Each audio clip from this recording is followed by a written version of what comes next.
everyone. I'm from your telephone company. The telephone.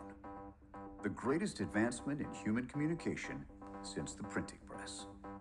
Its proliferation throughout society spurred innovation, created jobs, helped grow the economy, and brought people closer together. Can you bring me my chapstick? But it wasn't without its flaws. You usually had to be stuck in one place in order to use one. Give us that back! No! Stop it! Which could be frustrating. If only you could go wherever you wanted while talking on the phone. I'm a little black woman. Those who thought that getting a car phone wasn't for them weren't keeping up with the booming industry of cellular radio telephone. Wireless technology and devices have forever changed how we communicate with family and close friends. In the U.S., the wireless industry is responsible for 3.8 million jobs and generates over $146.2 billion annually. In the United States alone, there are over 200 million cell phones in use. Globally, this figure stands at 4.77 billion and is expected to reach 6.1 billion by 2020. Prior to 1984, wireless technology was only used in the military. And in 1984 was the first move to take wireless technology into the consumer environment. Cell phones, at the time, they were excluded from any pre-market testing. So they came onto the market without any safety testing at all.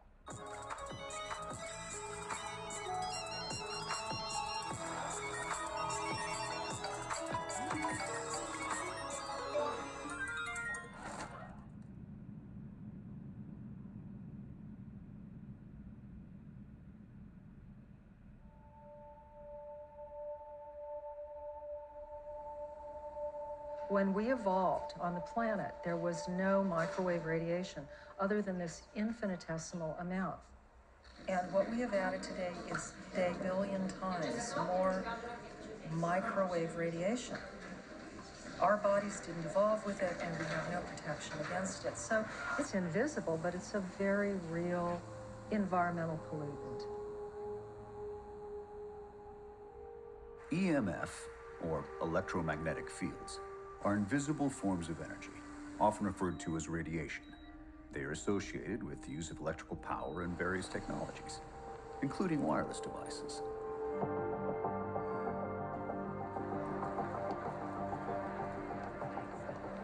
We are electrical in nature. We are made of the same stuff as everything else. We are made of atoms, and atoms are made of electrons, which are negatively charged, protons that are positively charged, and we react to electromagnetic fields. So it's not surprising that we respond to all kinds of things. So there's various kinds of radiation, and one of the distinctions that's made is between ionizing radiation and non-ionizing radiation. That distinction reflects the energy that the radiation delivers and whether it breaks up molecules as it passes through tissues.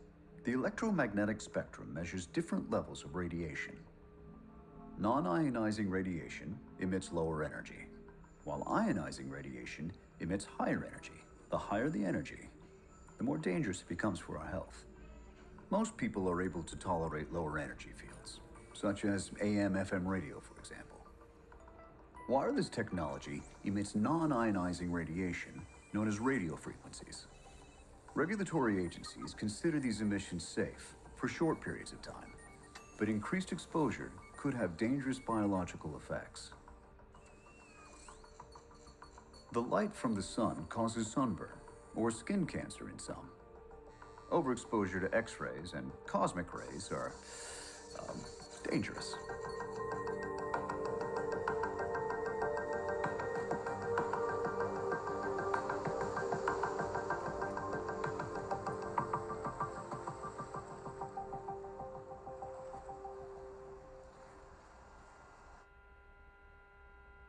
Where there's scientific uncertainty and a need for research is how non-ionizing radiation might cause some of the diseases that are of concern. Some of the diseases we've seen epidemiologically So yes, we know that there's a potential to heat, and then there are questions about whether there are other potential mechanisms.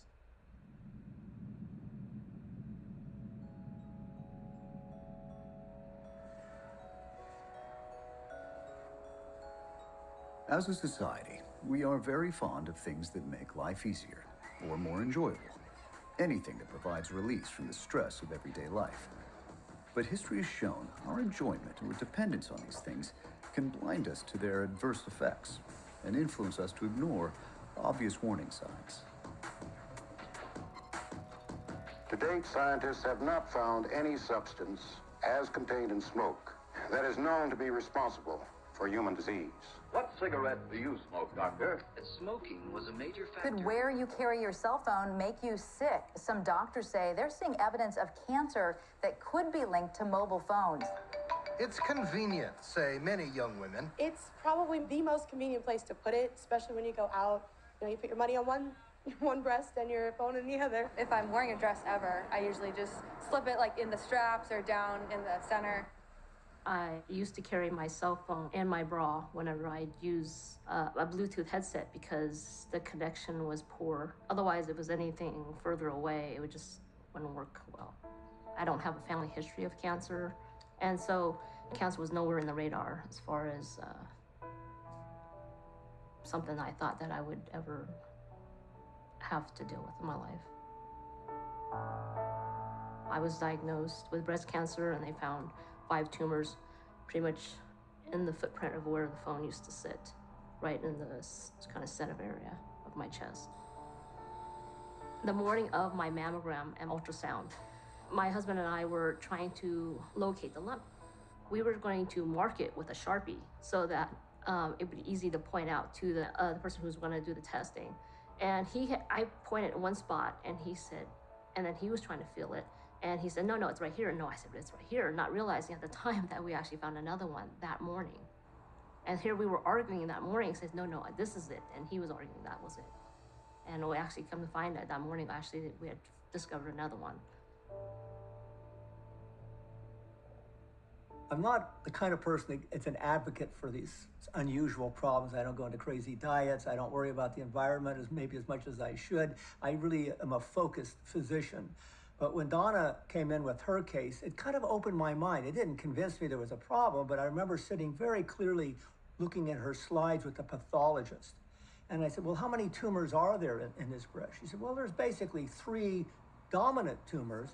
It wasn't until we looked at her mastectomy specimen under the microscope and saw what wasn't just a single cancer, but it was multiple cancers, but it was very extensive in a very unusual pattern. And that's when it clicked with me. I said, I don't remember seeing that pattern in anybody before. And I remember her saying she's worried about her cell phone. Could there be a connection? The best evidence that we have for an adverse effect of RF is an increase in the frequency of cancer. The wireless industry denies there's a problem, citing a lack of scientific evidence that cell phones cause breast cancer. There is no evidence, but that's because we haven't studied it. Until further data either supports it or disproves it, I would keep cell phones away from the body, and in particular, the breasts. We have cancer registries in place that quite carefully track new cancers among children and adults. They work with the hospitals, the clinics, the pathologists to identify each new case. And this is to help us understand how much cancer there is, what kinds there are, and what directions the rates are going. Are they going up or down? The question comes up, how long would it take to prove that cell phones could cause it based on the way we figured out smoking caused lung cancer? And there's no database. All this stuff takes years to accumulate. The doctors, by and large, aren't asking patients, did you put your cell phone in your bra? Yes, a few of them are, and I've had phone calls, and I've had patients come to me because their doctor made the connection. So it is happening, but it's not like with lung cancer. I think it may take longer for cell phones to accumulate enough data to really prove it's a risk factor for breast cancer.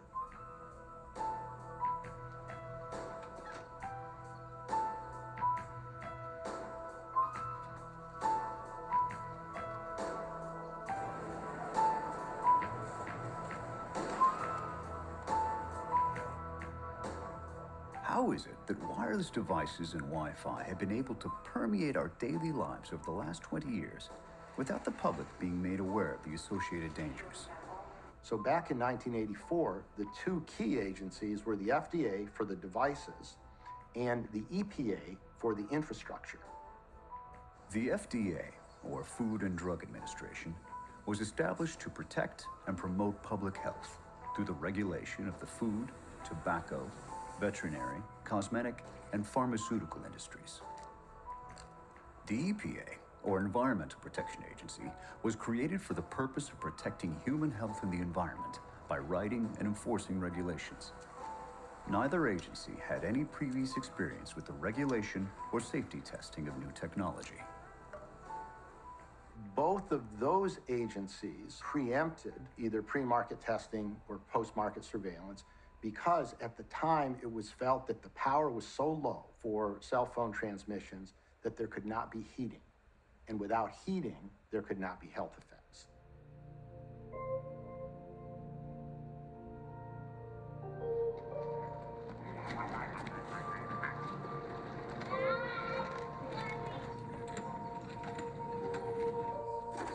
My name's Jamie. I'm from Los Angeles, California. I'm a photographer, and I'm electrosensitive. I'm gonna turn this off. This is a kill switch because it's an electric stove, and like most things electric, it triggers me. So even making something simple and boring like a quesadilla, he's on it? No. All right. Electrohypersensitivity, or electrosensitivity, is the sensitivity to electromagnetic fields in the environment. I think when cell phones first came out, we'd have, the burning feeling, the hot ear syndrome, kind of headache, but didn't think anything about it because we were all told they were awesome and safe. Another aha moment was when we had wireless. Just watching movies on the laptop, the symptoms would start: headache, brain fog, itchy eyes. I just thought maybe I'm staring at the screen too long. I would get a zing when we drive up and down the 405. Every time, especially this tower close to our on-ramp, I would get like a zing. It's like a burning feeling. Electrohypersensitivity, or EHS, is currently not a recognized medical diagnosis. Experts are still divided as to its validity, and the World Health Organization claims there is no diagnostic criteria to link EHS to exposure to electromagnetic fields or microwave radiation. I was diagnosed with EHS in 2011. I became electromagnetically hypersensitive in 2009. There are many symptoms, but when I'm in a high EMF environment or in a place with strong Wi-Fi, first it starts off with burning sensation in my forehead. Dizziness, fatigue. Pain in the back of my head. Right in my neck and a headache. And my muscles start pulsing or vibrating. Where I feel like I'm going to throw up. Heart palpitations, breathlessness, feeling faint. I left my home for 3 weeks and I didn't have a headache the entire time I was gone. I came back into my house. My headaches returned. Microwave radiation is the ultimate pollutant. You can't see it, you can't smell it, you can't hear it, but you can feel it.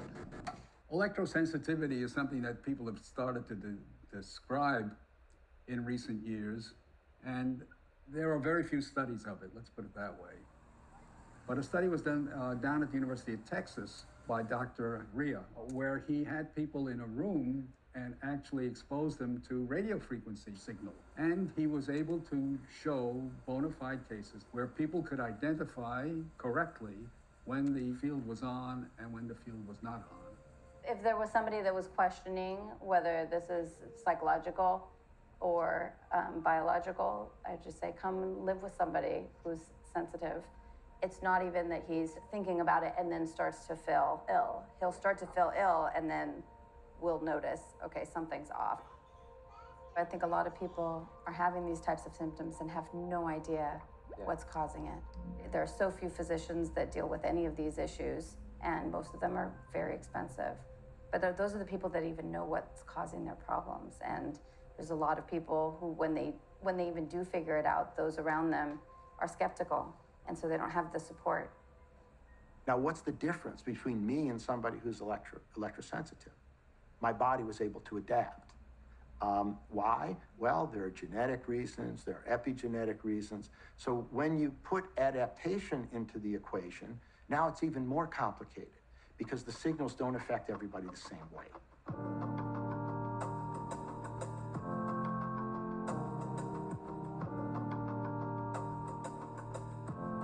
I'm here in Brussels to attend a conference on electrical hypersensitivity and multiple chemical sensitivity.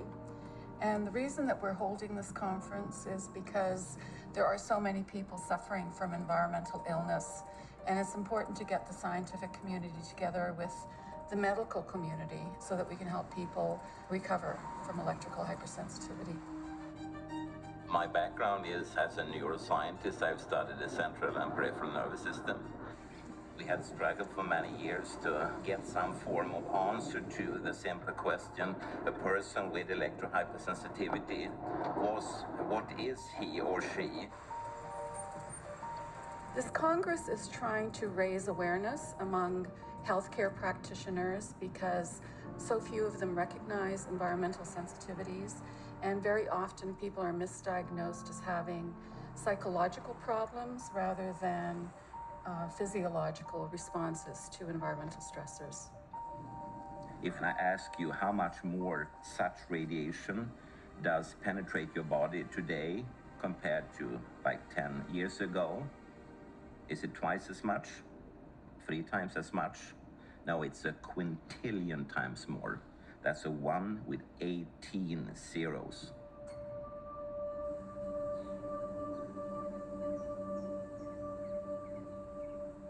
We've been looking for a house on and off for like 6 years now.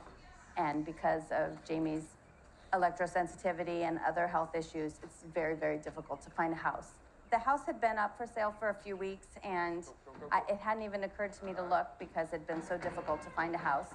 But I thought, you know, we should just look at it anyway. And Jamie walked in and said, wow, this is really great. Like, I could live here, which says a lot. Like, that doesn't happen ever. I walk in, I usually, within half a second, know yes or no.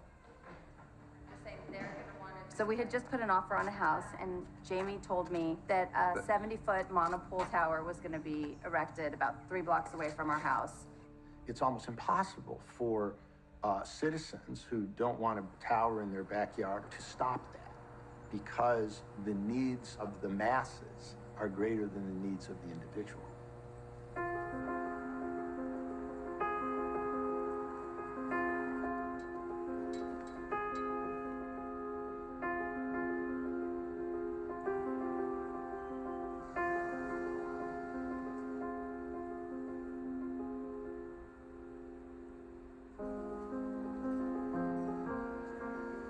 I think it's an interesting area for me personally as a doctor to learn more about the electrosensitive syndrome. And I would hope that there would be criteria for the diagnosis, which we don't have today. My hope is that this should be recognized as a medical disorder and as such get an international code of diseases. That's one thing which is urgent. The other thing is to come up with some kind of treatment advice, because there are different types of treatment.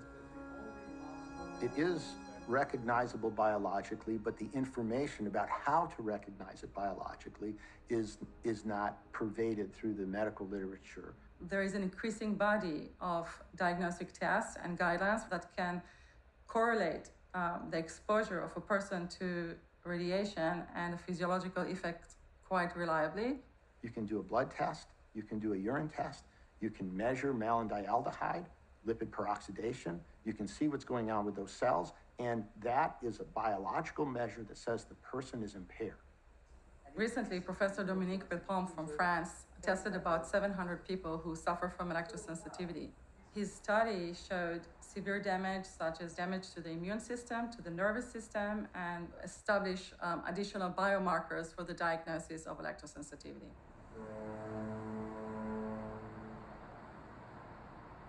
I became very involved in the cell phone brain tumor issue in 2008 when my husband was diagnosed with a brain tumor.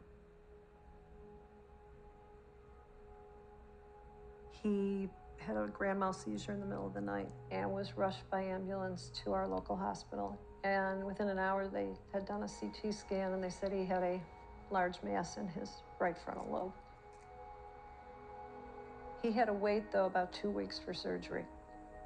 And what was really remarkable was that our son had worked for Senator Ted Kennedy. He was an intern for him. We've just learned here in the last hour or so that Ted Kennedy has a brain tumor. That news. So my son came in and he said, "Mom, I have to talk to you about something that's really bothering me." They think it was his cell phone.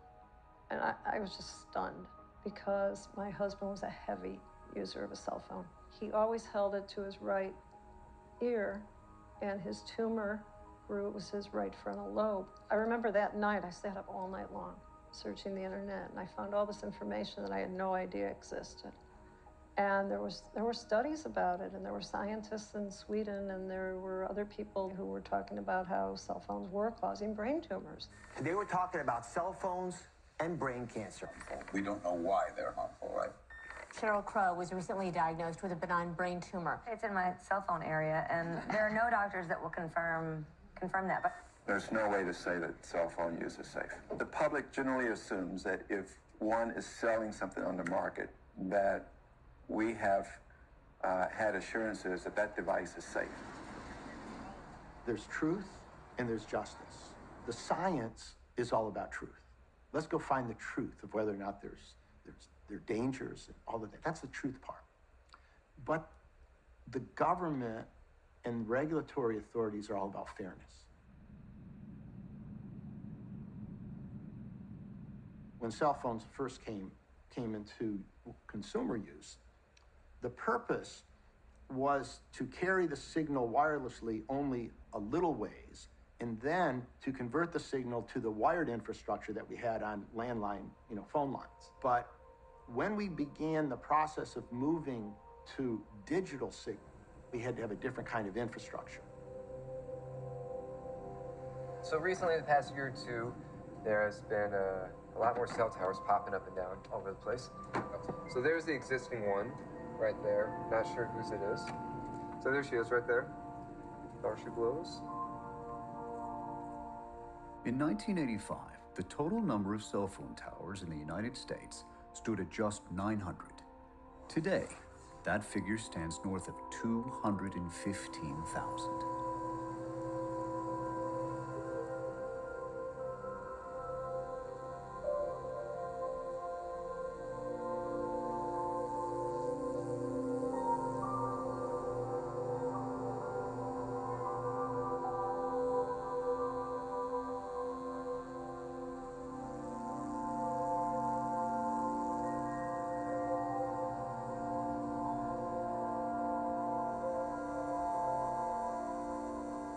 What ended up happening was that the infrastructure that would be required to deliver, cell phone signals and later Wi-Fi had to be spread all across the country in what was called cells. That's why they called them cell phones, by the way. It looks sort of like a beehive, so that every cell was like one of those little circles in a beehive. And what would happen is that the signal would go to a base station, and then as long as you were within the cell on your phone, that cell tower would be handling your call. But as soon as you moved into another cell, it would hand off the signal to the next cell tower.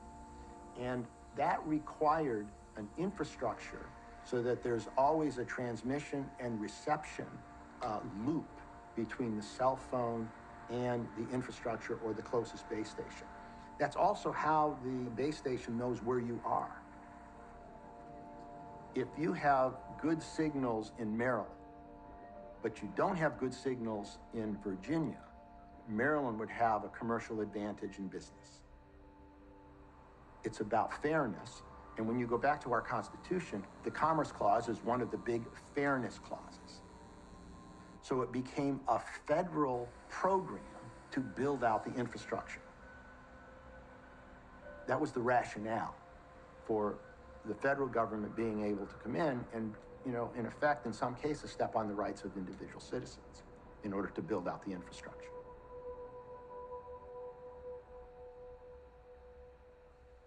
It's our system. If you've been following the news, you know a group of Scottsdale parents are upset about plans to put one in operation at Copper Ridge Elementary. The district brokered a deal in which Sprint would pay $1,200 a month to use that tower. Some parents are worried about health effects on the kids, saying the money just isn't worth it. Everyone told us, you're not going to be able to win. You're not going to be able to fight. There's nothing you can do. It's done. It's going up. It's happening.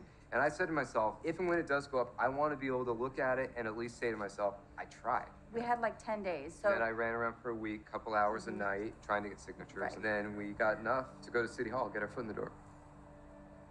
my message was that if these cell towers were not safe enough for the fire department to have them where they live and work, then why is it safe enough to have near 3,000 children who go to school and live in the immediate area? That's how it came to pass, that we were able to stop the tower.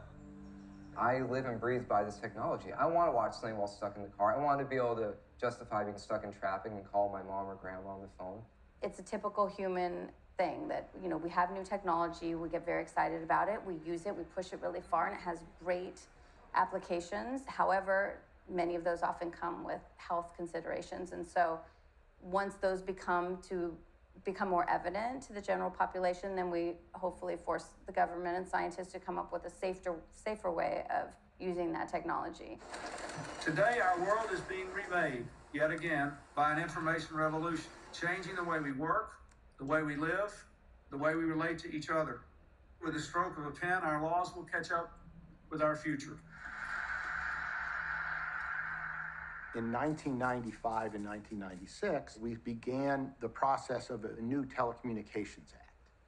And the Telecommunications Act now was for the first time written to put the FCC in the role of a policing agency. But the FCC's job as a commission was fair and equitable use of spectrum. The FCC was not a policing agency, had nothing to do with safety, had nothing to do with monitoring, only to make sure that the different phone companies didn't cheat each other.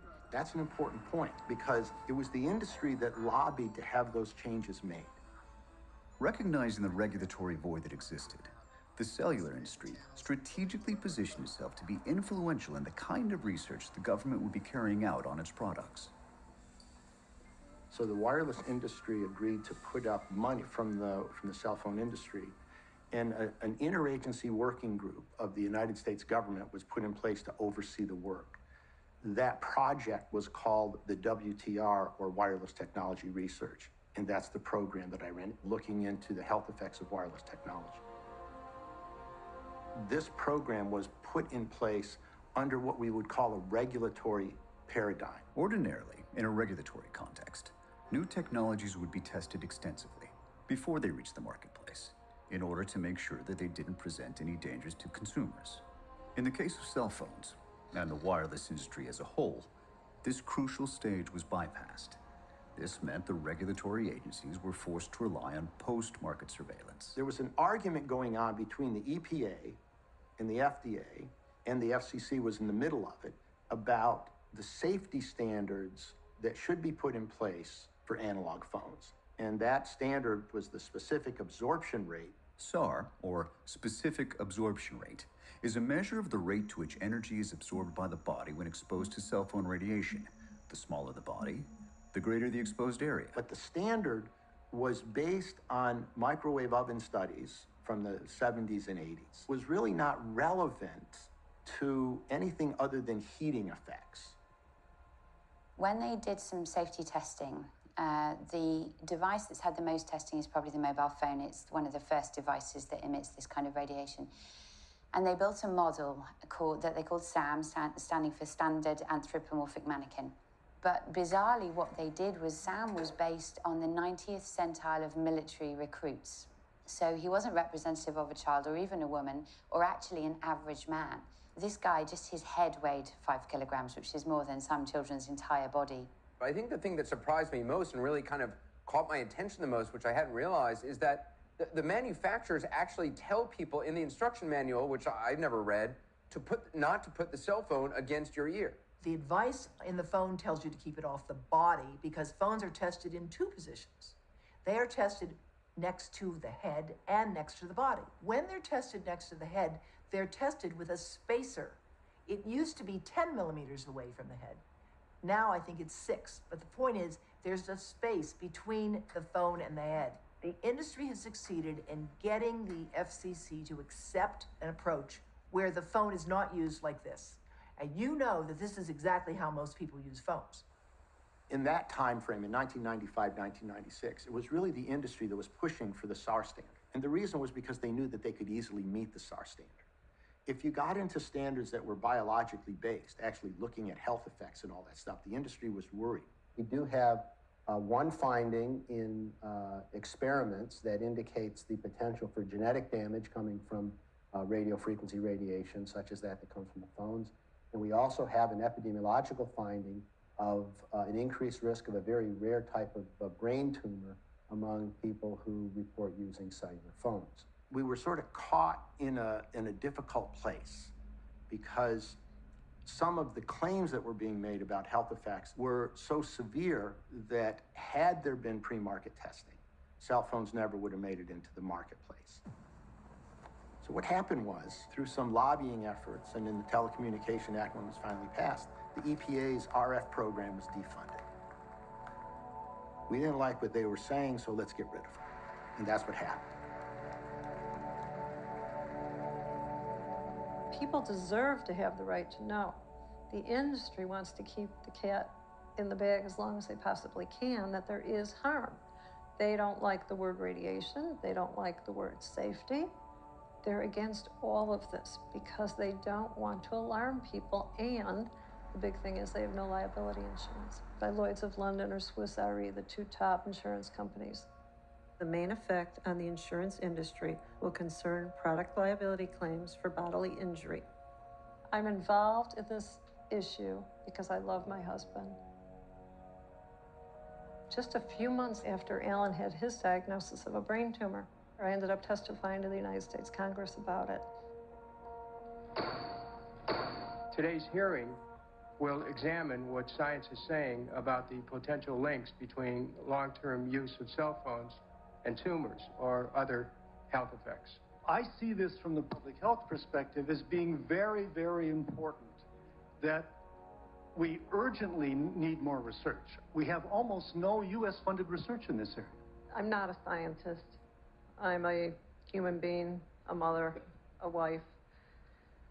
I do know from my research and from talking with doctors and scientists worldwide that there are major flaws, even in this Interphone study. I have in front of me something right here that says, the Interphone studies always find a statistical significant elevated risk when a cell phone has been used for 10 or more years on the same side of the head where the tumor was found.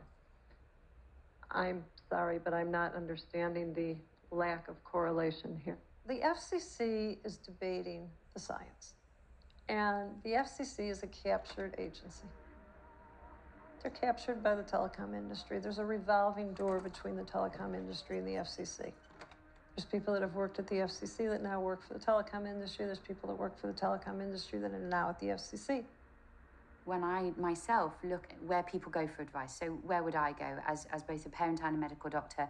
I look at the World Health Organization, I look at my government and the education authorities and the groups like the Department of Health. And it's very hard now to find groups who are truly independent. All of these groups receive revenue from the telecommunications industry. The wireless industry spends $100 million a year lobbying the Congress. They have very good access to the FCC, so it's really hard to go up against the power of this industry, even when you have the facts on your side.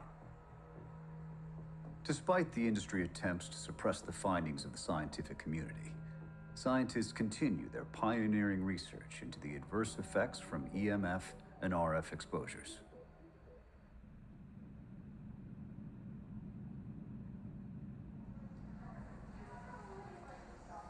We're having a serious problem with global fertility reducing.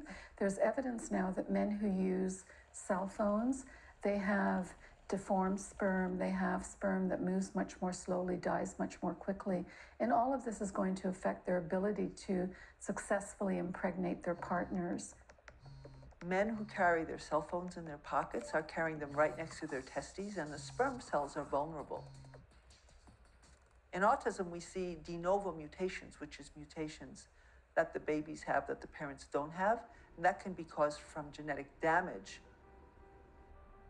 There's been a study done in Iceland where historically they have a usually homogeneous population when many of the people are related, so they have similar DNA, and when something is bad, it'll stick out like a sore thumb. They took, I think it was only 78 children, and half of them were autistic, and they analyzed the DNA of the child and the DNA of the mother and the DNA of the father, and they found that they had some mutations in the child that were not present in the parents. And the reason for that is very simple. Girls are born with all their eggs in an ovary, so it's pretty much guarded until puberty. The testes are exposed, it turns much more accessible to radiation, and as a result, they get irradiated. And the interesting thing is that when a spermatocyte gets irradiated, it keeps on making sperm cells with the mutations.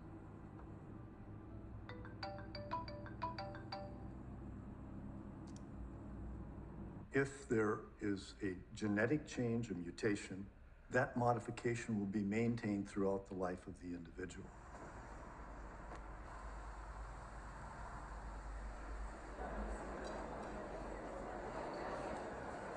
I am a pediatrician, but for the last 10 years, I decided to work on epigenetic, on cancer research, because in the last 20 years, cancer is increasing in children, and not only cancer, because a lot of chronic diseases are increasing in childhood. We have an increase in autism. What we are witnessing is a real epidemiological change. Women of reproductive age should be so careful in terms of their exposures because they can influence the health of their child even before they know that they're pregnant. The fetus is programming itself, which means that every cell of the fetus is getting information from outside, from the environment, from the mother. All these can make a sort of mismatch in his programming. Of all the stages of life, the fetus is by far the most vulnerable. And that's for multiple reasons. First of all, the fetus is growing cells rapidly. So cells are dividing rapidly. So if there is an exposure, that can influence the fetus and can alter the whole lifespan of the subsequent child. The fetal programming is very important for every tissue and for every organ. The most important thing that we are trying to understand is the way in which the brain is forming in the fetus. When something appears to be caused by an environmental influence, one ought to figure out what it would cost to take care of it or to do something to ameliorate its effects, and how it compares to what would happen if we did nothing and we'd have to do the cleanup work afterwards. And in 2007, we published the first bioinitiative report. And that report is basically an encyclopedia or a compendium of all the science in public health that comes to bear on the issue of whether EMF and now radiofrequency radiation are in fact cancer-causing and are perhaps a cause of neurological diseases like Alzheimer's and cognitive problems and developmental problems in children like autism. So scientists decided it was time to counter the industry claims that there's no evidence. Now, the thing is, it came out, and there were a number of people who didn't like it because they said, first of all, it's not an authorized group. I don't know what they want in an authorized group. They want a bunch of fat cats or political characters. These were scientists who were talking about the stuff that they're working on. The bioinitiative has been criticized, and it was also considered pretty good. And one of the people who considered it pretty good was the European Parliament, who used that as an argument for saying that one ought to look at the electromagnetic safety standards. Today's research struggles to keep up with technology, as more and more aspects of our daily lives become dependent on wireless devices. This is particularly true for children, many of whom have known nothing else other than the age of smartphones and tablets. A little more than 10 years ago, my first grandson was born, and when he was 9 months of age, he could find a cell phone, turn it on, and play a game. So I was, of course, very proud of how smart he was, but I began to look into what we know about the developing brain and how it is affected by different things. I'd been a CDC advisor on lead poisoning, and I knew that the brain doubled in the first year of life, and that we go to great lengths to protect children's brains from lead poisoning. And here we were exposing them to something that had never really been tested. So the more I looked into this, the more concerned I became. I found that Sir William Stewart, who had been Margaret Thatcher's key advisor on chemical weapons, had concluded in a report for the Royal College of Physicians that cell phones should not be used by children aged 16 and younger, and that we really did not have adequate safety information. The more research I did, it led me to conclude that we really didn't know a lot about this device, and it was being proposed and heavily marketed around the world, and this was now 11 years ago. We have a number of barriers in our body to protect important tissues, and we have ones in the brain to protect the brain from toxins and bacteria, heavy metals. And what this means is that some of the toxic things that can be transported in blood don't cross into these very sensitive tissues, so they have barriers. In the case of the brain, it's called the blood-brain barrier. In the early work with microwaves, Alan Fry, who was one of the early workers in this area, published a paper where he found that when he put a dye into the blood, shortly after exposure, you suddenly found it in the cerebrospinal fluid. Obviously, what happened is the blood-brain barrier had leaked. The blood-brain barrier leakage is apt to be a rather important effect in terms of the pathology that can result from people, because if you're going to contaminate the environment of the brain, you can expect all kinds of odd things to be happening on exposure to EMF. The exposures from the time you're conceived, the things that you get once you're a baby, the baby monitors that your parents, in all good intention, put next to your head, which is like living next to a cell tower.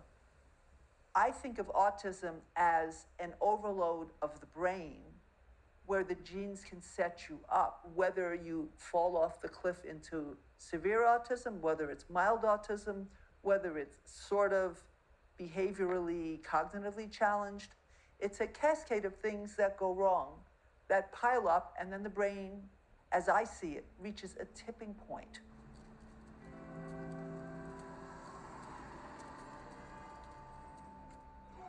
The exposures that we now have are unprecedented.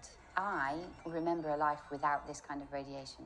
But the children that we have now are going to view the internet the way that we view electricity. They'll think that it's just something that, of course, is okay, because they never knew life without it.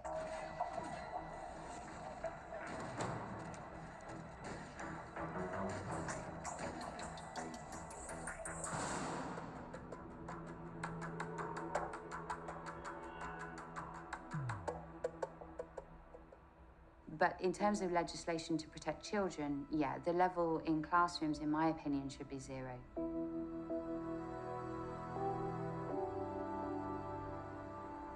We are the second largest school district in the nation. With the demands of the school district and the demands of getting the kids into the 21st century, the school district, the Board of Education in particular, asked the Office of Environmental Health and Safety to take a look at wireless in all its classrooms. And so the district, wanting to move forward with the technology, wanting to meet the demands of the state in terms of the testing that needs to be done, we need to look at how we can accomplish that. And certainly Wi-Fi is really a good fit and a good answer for it. But again, we need to look at that in terms of its safety. And a lot of people claim that even at very low levels, there are adverse health effects associated with these radio frequency exposures.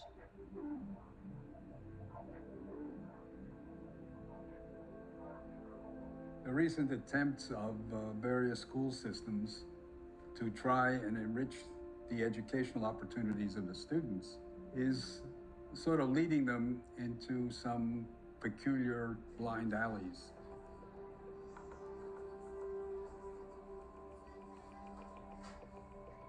The particular concern is when you have a wireless classroom in schools. You have one router and you have 20 or 30 kids with a wireless laptop. That is going to be a really hot Wi-Fi environment. And those children are going to be exposed to that radio frequency radiation for as long as they're in that classroom. Most of the classrooms were configured in a way where we had longer tables in a classroom.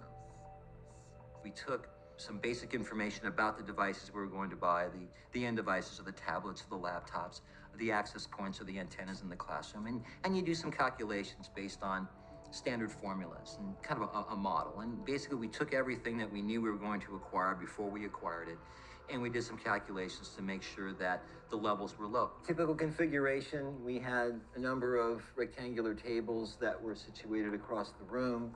We had students that were located around each one of the tables. The district felt that we should establish our own internal threshold for acceptable exposure. And so what we've done was we've looked at the available research, and the district has set a threshold of acceptable exposure at 10,000 times lower than the current FCC standards. 25 years ago, when the FCC standards were adopted for thermal effects, we didn't have all of these wireless devices, and the impacts on health weren't epidemiologically visible, which they are today. These are cell-level effects. These are effects on your DNA. They got nothing to do with the level of power, how much punch we're packing to actually heat up a piece of tissue. And this is the part that the FCC won't admit. The standards that we should have are standards that take into account non-thermal, low-intensity effects at 1,000, 10,000, 100,000 times lower. So the phase one of our program rolled out. A number of schools received these end devices, access points were installed, and students began to use them. So what we did was we actually went into the field and we actually took measurements in the classroom. Initially, we would walk through here, getting readings from both sides. We do on the outside the same, we do on the back side the same. Here to get a general feeling of the overall ambient. We focus on the router that is on the ceiling, but we're forgetting to think about all of these 25 additive energy producers in the room. Far exceeds the amount of energy being produced by that single wireless router that's on the ceiling. One piece of this is particularly important, and that is the tablet itself. These tablets are extremely high radio frequency emitters. They have either 3 or 4 or 5 antennas built into the areas where you can hold one. When I looked at the Apple User's Guide, and if you take the time to scroll through it and you look at radio frequency radiation issues, there's a paragraph that will light your hair on fire because it says, a small percentage of people may be susceptible to blackouts or seizures. Discontinue use of iPad and consult a physician if you experience headaches, blackouts, seizures, convulsion, eye or muscle twitching, loss of awareness, involuntary movement, or disorientation. They test these devices and the FCC receives information. There's a number of different tests that they do. And we found the higher concentrations of the higher field strengths were located when we put the probe located right here in the center. And this seemed to produce some of the higher field strengths right at the task level in the center of all of these end devices being used.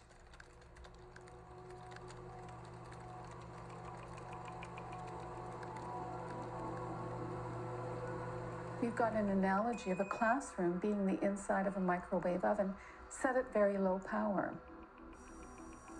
Children are exposed to that Wi-Fi radiation 6 hours every school day, 5 days a week, and for several months during the year. 13 years of school.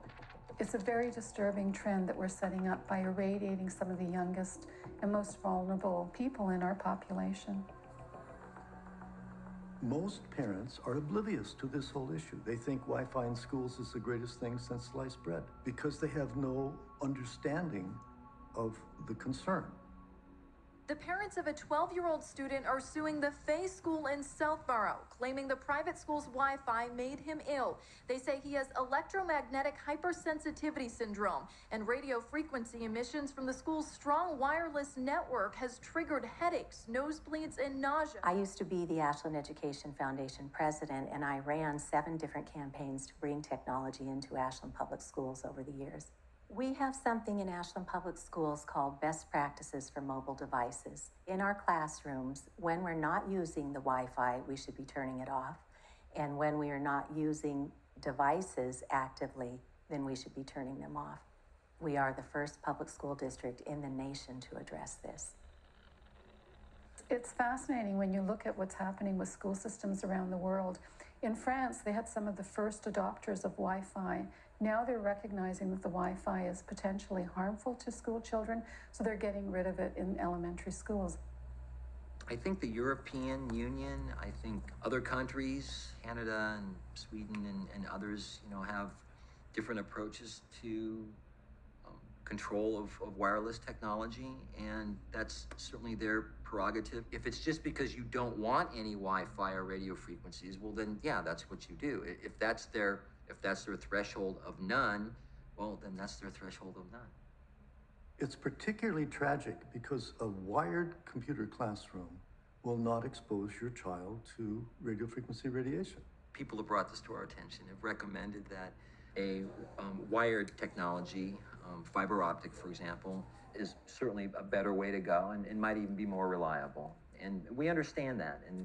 But the district, because of what's happened in 2009 moving forward to today, with the requirements under the Common Core program, the testing, and the sheer number of schools and classrooms, to actually meet the timeline and actually go ahead and put 30 drops in an individual classroom is an unbelievable daunting task, and I don't think logistically possible. While hardwired classrooms would greatly reduce children's exposure to radio frequencies, there's still a growing concern that children are spending too much time in front of screens. The American Academy of Pediatrics, their guidelines are no more than 1 to 2 hours of screen time a day. For kids under 3, 0 hours. So I think we need to look at how much of that is interactive screen time and how much is at school, how much is at home.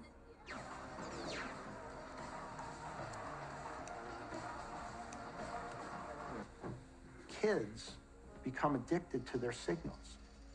You can go into a nice restaurant and there are 4 people sitting at a table and they're all doing this, not even interacting with each other. And there's been such a change in the way people interact with each other. It's all about them. And it's not just because of Facebook. It's all about this is more important than interacting with you. From a psychological point of view, from a development point of view, those things are important. To be able to focus, to be able to remember things, to link complex thought, to track somebody's facial emotion as it has subtle shifts. All of these things require incredibly high levels of subtle, coordinated brain function.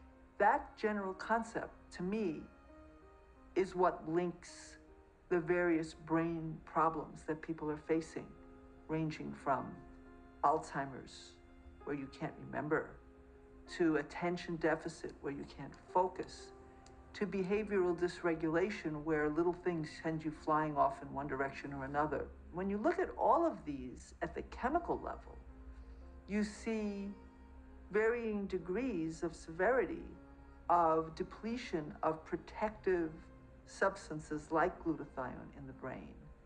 And you see brainwave changes. In addition to that, there's a few things with electronics that seem to impact sleep. The first is the screen itself. The light from the screen tends to be a bluish or whitish tone, and that mimics daylight, and the brain thinks it needs to be alert. When that happens, melatonin, which is the sleep signal, gets suppressed for several hours. So even 10 minutes or so of screen time in the evening will suppress melatonin. When melatonin's suppressed, we don't get the benefit of it fighting inflammation in the brain. And we know that kids with ADHD, they have abnormally low melatonin to begin with. there has been a 53% increase in the past decade. In all, 11% of kids have been diagnosed with the disorder, and approximately 2/3 are being treated with medications like Ritalin and Adderall. On the surface, the answer would appear simple. Monitor your child's screen time and limit their exposure to wireless technology. But the reality is that taking away their devices may not be enough.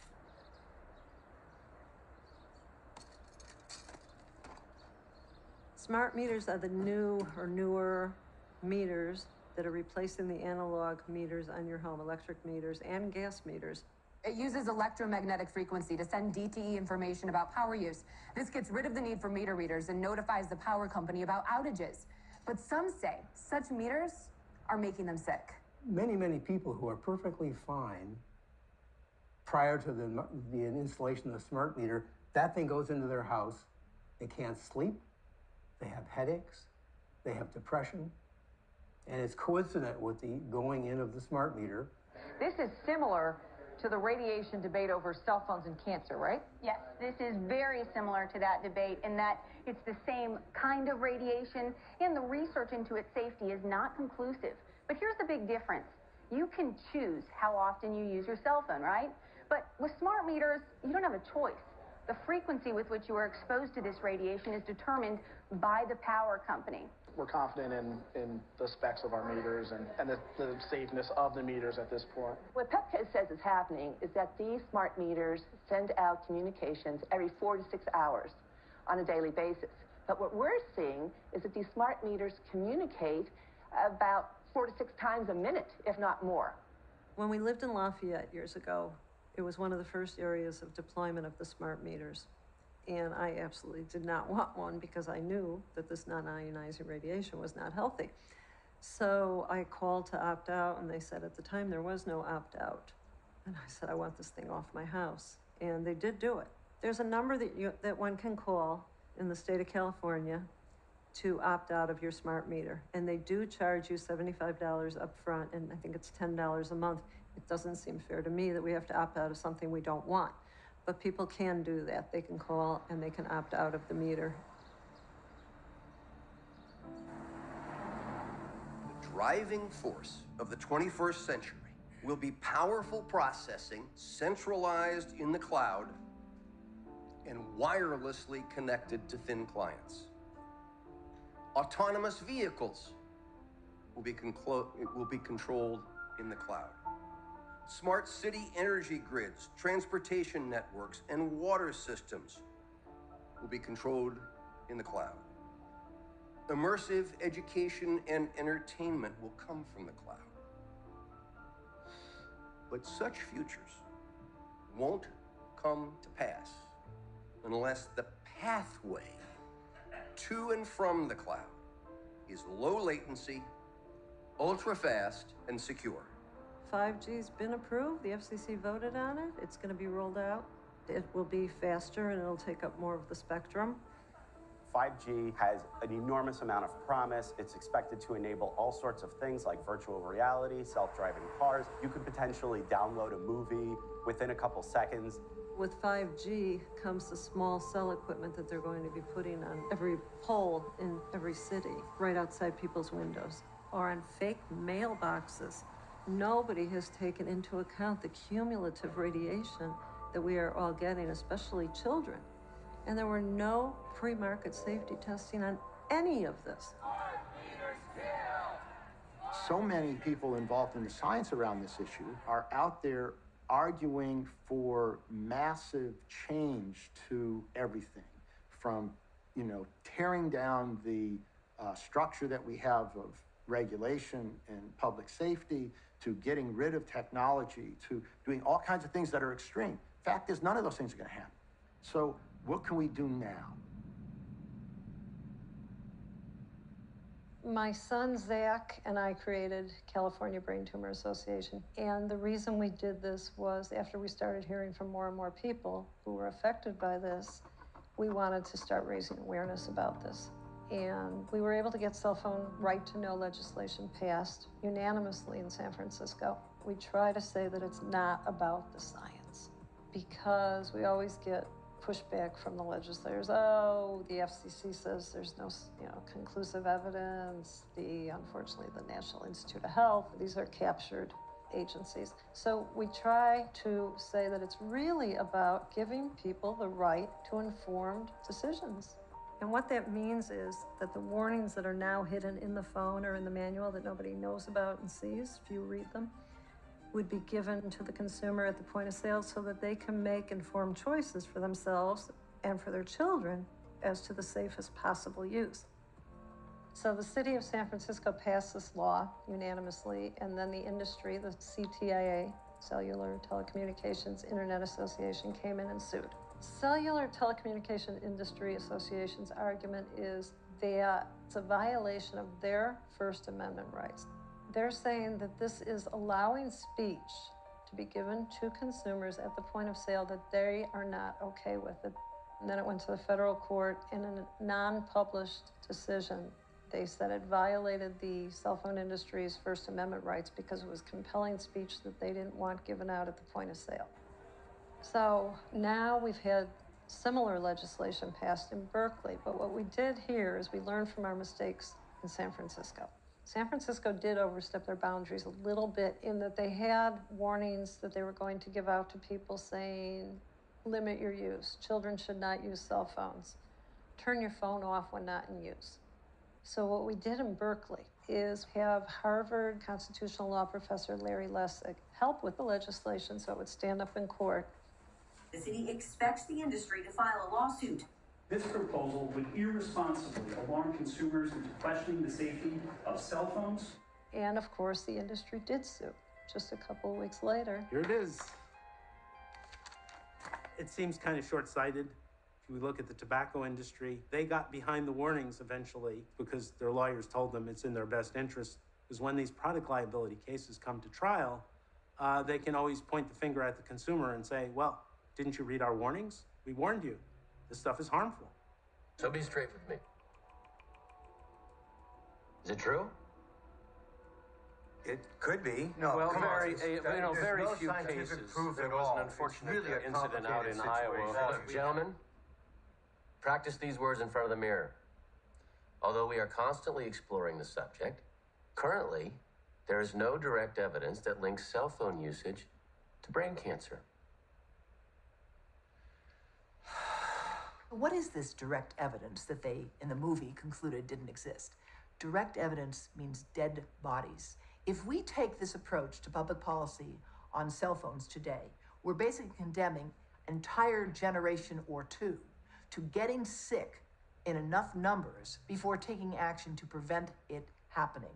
I have proposed that on every mobile device, whether a phone, whether a router, whether an iPad, that there be a 2 cents a month fee paid equally by the consumer, the internet provider, and the manufacturer.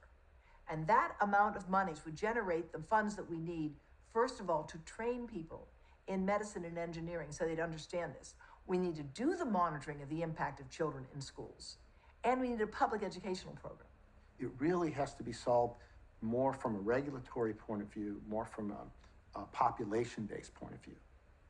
Good evening. The World Health Organization today said cell phones are possibly carcinogenic. People are hearing that the World Health Organization, that's the medical arm of the United Nations, is sounding the alarm about cell phones. It puts it in the company of several other kinds of things, like lead is also a possible carcinogen, according to the WHO, as well as engine exhaust and chloroform.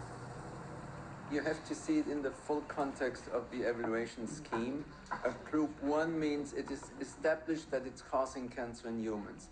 We are 2 steps below, which is 2B, that at the time we cannot confidently say that it's clearly causing cancer in humans.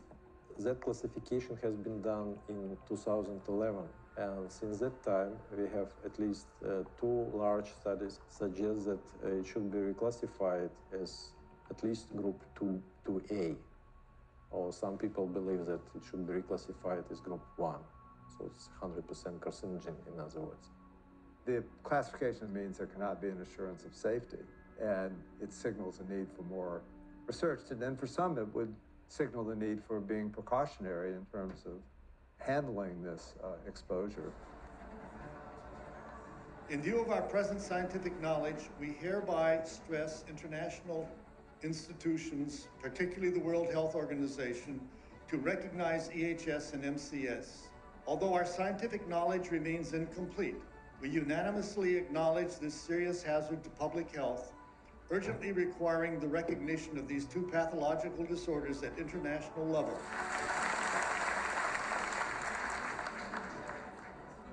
What is really needed, and what this conference was intended to provide, is a strong statement to the World Health Organization that there is sufficient scientific evidence today to classify electrosensitivity as a medical condition. And what this will do is go a long way toward letting physicians know they've got to get educated and learn to begin to treat patients with this condition.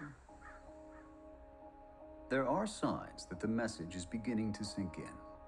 Some countries are adopting laws to reduce children's exposure in schools.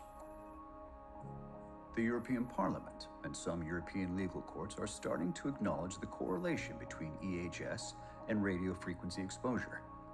Today, Sweden recognizes EHS as a functional impairment.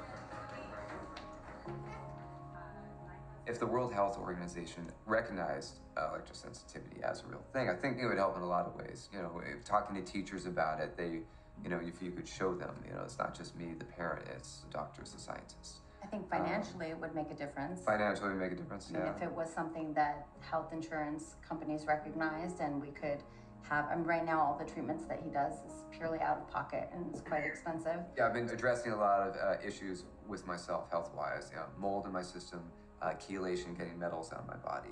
But I've noticed since the past year that I've been doing all this that my sensitivities have gone down. I don't feel like a text from across the room. I don't get headaches, you know, every time I drive by the towers on the freeway. When this first came up and we realized that we might have some sensitivity issues in our house, the first thing we did was just turned off the wireless at night. And that seemed like the easiest first step. We hardlined completely and we have the plugins. Yeah. Here's what helps us hardline. Plug it into here. Signal's going through the walls. It's gonna come out here. And welcome to my office. Plugging in here, grab the signal and send the signal through this Thunderbolt here. I can still use a laptop computer and take it anywhere in the house I want to, but I just plug it in to whatever the nearest outlet is.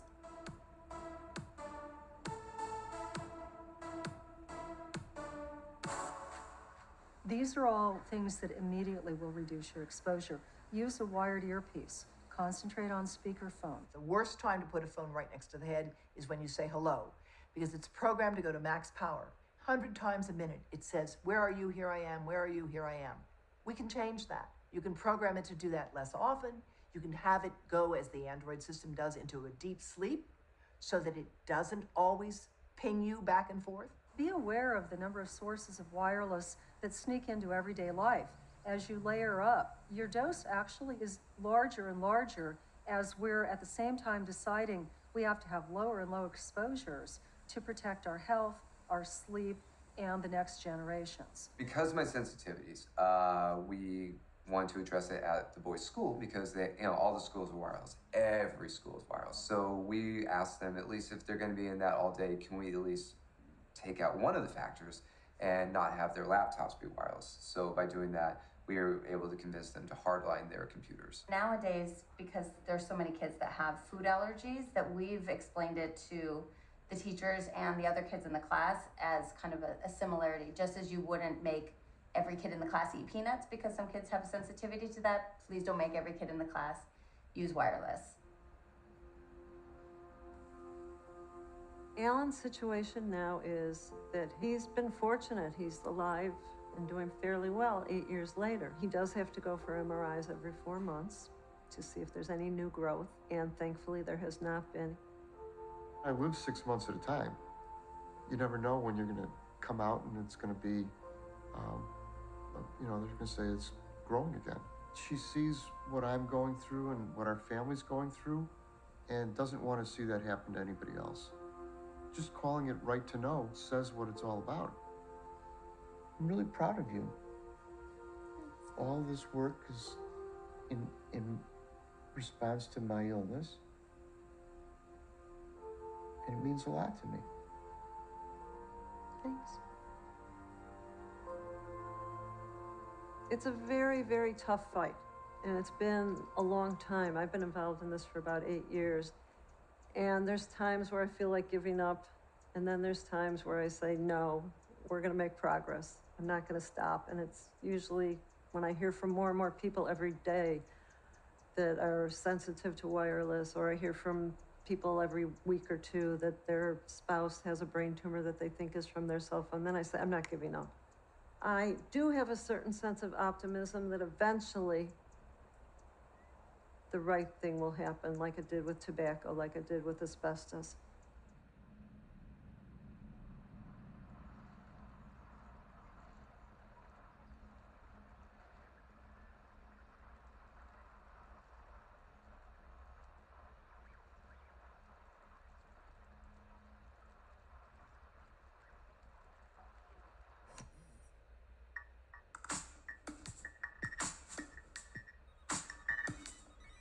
Every day, new technologies enrich our lives. 5G and all its wonders is coming to a lamppost near you. So take precautionary steps to reduce your exposure. Whenever possible, favor good old-fashioned wired connections. Use airplane mode as much as you can. And before you go to sleep, remember to turn off your Wi-Fi routers and all emitting devices. Make a change tonight. Can do this.